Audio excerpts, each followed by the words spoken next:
Guys, pababa po ako dito sa ano. Ayan, gandang laruan. Ayan. Pauwian na ako ng bahay. So, dadaan lang muna ako dito.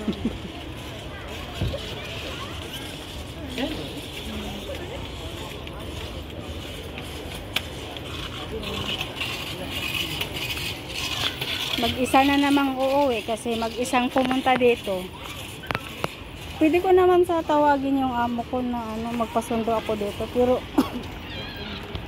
okay lang din kasi ano siya ba. Kumbaga exercise din sa akin. Maaga pa naman. Ang oras ngayon is alas 8 pala ng gabi. Alas 8 na ng gabi dito guys. Pero ganito pa maliwanag. Diba nakita nyo naman. As you can see na ang liwanag pa talaga. Maganda sana kung mga alas 10 ng gabi, yun, madilim na. Yung ilaw na lang talaga yung nagpapaliwanag. Pero ngayon, ayaw ko nang maghintay ng alas 10 ng gabi kasi gusto ko nang ilaing sa higaan yung katawan ko. Nakakapagod din dito guys pag, pag day off kasi. Maraming mga bata, yung mga alaga nila, pinagpapalaro nila dito sa park. Marami ding alone dito, di ba? Naglalakad silang mag-isa. Hindi lang naman ako lang ang nag-iisang naglalakad. Marami kaming alone, so damay-damay na to.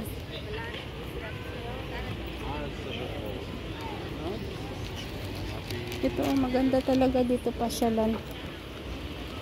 Pag ganitong oras na start ng alas 8 ng gabi ngayon, di ba? Hanggang mga madaling araw dito. Maganda dito maglakad-lakad kasi nga na siya, malamig, hindi mainit. Pero pag pupunta ka dito ng tanghali, naku, tutuyo talaga yung ulo mo sa sobrang sakit ng init. Grabe yung init ngayon. Diba, ang ganda ng ang ganda ng pasyalan, ang ganda i-refresh yung sarili mo, yung utak mo kahit mag-isa ka, kahit wala kang ka-holding hands, kahit wala kang kasama. Wala kang makausap, pero at least okay na rin. Doon siya, alone din yun siya. Ang daming alone. Ang ganda dito. Okay kaya dito magtampisaw, hindi ka kaya ma-barbecue. Ayun na to ang Cyprus test. So, babalik ako dito banda kasi dito ko dadaan pa uwi na bahay. Lumampas pala ako sa pirang-pirang ko dito sa Ayan.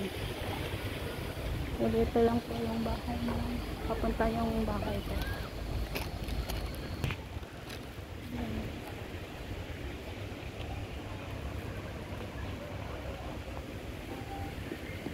American College.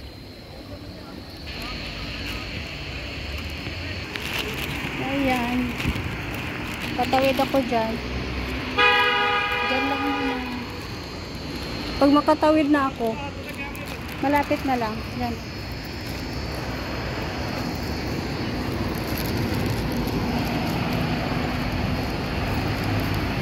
Kasi pag nag-bus ako, tapos isang ikot lang, bahay ko na. So, mas okay yung maglakad na lang ako.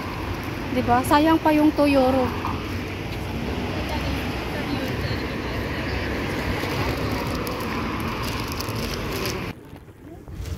Tawid na guys.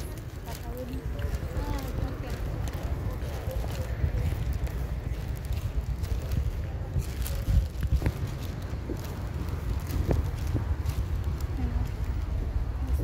Pati building ba, walang magawa. Pati building inuunan pa ng video.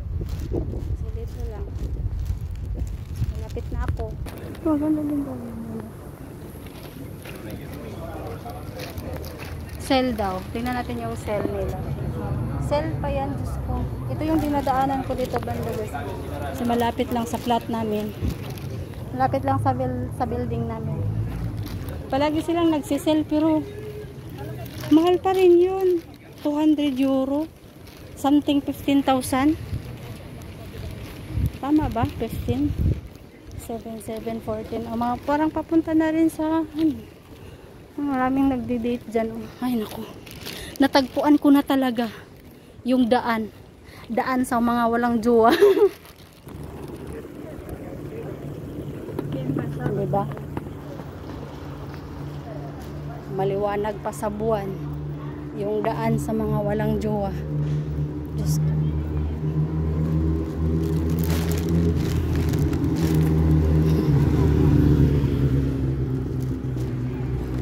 Tahimik yung daan, oh. Ayan, layo. Ang ganda dito ang ganda maglakad-lakad dito. Dito ako nagwo-walking pag stress ako sa bahay.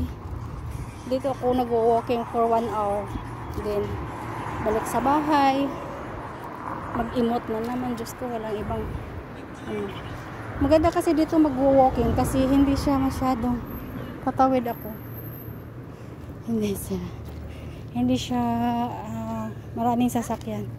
Konti lang yung sasakyan dito. Dito nasasara na pala ako. Hindi ko lang namalaya na nandito na pala ako sa Sara Mall.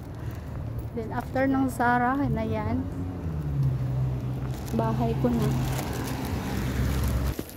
And guys, malapit na ako sa katotohanan. Sa daan ng mga walang jowa. Ayan. Nahanap ko na talaga yung daan. Kahit saang daan, maliwanag. Kaya sign na talaga to na hindi ko na mahanap si forever. Kasi ganyan daw yung sign. Pero pag nakikita mo daw at nadadaanan yung kalsada na parang kumbaga ba traffic siya. So it means may paparating para sa'yo. Yung paniniwala talaga ng mga matatanda. Ayun nga ang sinasabi ng mga matatanda. Nadadamay na naman yung mga senior citizen dito. Hi, akala ko ikaw na yung forever ko. Can I hug? Oy! Can I hug you? No, love daw niya ako. Sana naging pusa na lang ako para mahalikan mo. Si Kani. Pati yung pusa na damay pa sa forever mo. Mabuti ba yung pusa? Hinalikan ako. Ayan. Malapit na ako sa flat namin, guys. Malapit na ako tumate. Ito. Ano. So, ayan. Thank you so much for watching and sa pagsasama nyo sa ating mga paglalakbay sa mga vlog ko. So, parang na-enjoy na rin yung mga mata nyo, diba? So, dito lang yung ano ko. Pagtawid ko na yan dyan. Flat ko na. 6th floor. Ayan. Max Mara. Ay, ang hangin. Ang ganda ng ano ko. Ang ganda ng paglalakad ko ngayon kasi hindi siya hindi talaga siya mainit. Tapos mahangin. Minsan kasi ganitong oras, alas 8 ng gabi. Ano siya. Ayan, thank you guys.